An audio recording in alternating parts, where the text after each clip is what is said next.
Amawulire gendeese gannaku kitalo nnyo kitalo ddala amanya eddoboozi bamutemu SMX representing straight out SMX media wano ku SMX media tubeera ne updates buli lunaku buli ssaawa ate ng'ekisingira ddala okubeera ekikulu wano ku SMX media lwaki ngenda kusaba osubscribing nti stories zaffe tuzikonvatinga ne zibeera nga ziwewuka datawo aleme kubeera ng'agenda mungi so bambi kankusaba osubscribing wano ku SMX media tojja kubeera ng'omissinga updates okuviira ddala mu entertainment industry wano mu ggwanga erya Uganda.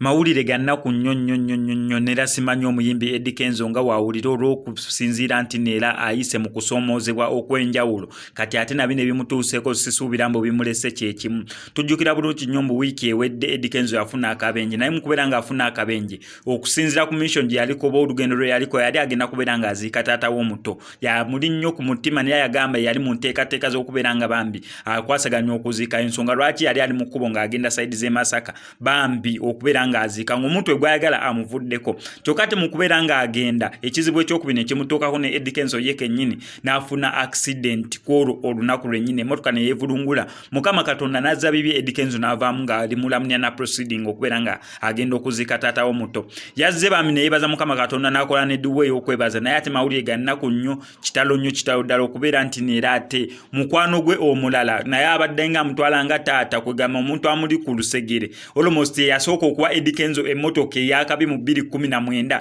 Eddie Kenzo bamuwa emmotoka ya Range Rover Sport UAY 667T ono omugagga baali bamuyita Kaki Investments omugagga wa Kaki Investments olunaku olwaleero bambi yatuvudde ku maaso abadde mukwano nnyo gwa Eddie Kenzo g'omuntu atuukira okuwa emmotoka empya ng'eri ku UAY by that time mukitegeera bulungi emmotoka Range Rover Sport naye Eddie Kenzo yasiima nnyo ono mukwano gwa Eddie Kenzo omuntu atuukira okugamba munira Eddie Kenzo muli mukwano gwa nkantuke n'okuwa emmotoka kugimuwa buwi ate emmotoka y'ebbeeyi bambi kitalo ddala okubeera nga bambi omugagga wa Kaki Investments atuvudde ku maaso neera ng'enteekateeka z'okuziika zonna ajja beera nzikuleetera wano ne updates zonna nga we zigenda okubeera nga zitambula ajja fuba nga we nsobola okubeera nga nzikutuusaako wano eno gwe kyogenda okukola kiri simple okubeera nga osubscribing wano eno ku SMX media togenda beera nga omissinga updates naye nga kitalo ddala Eddie Kenzo tukungubagiza wano eno ku SMX media neera ne tukugumya ne tugamba mbu tuli naawe mu kaseera akazibu k'okusoomoozebwa koli mu kubeera ng'oyita mu zino wiiki ezitabadde nnyangu nnyo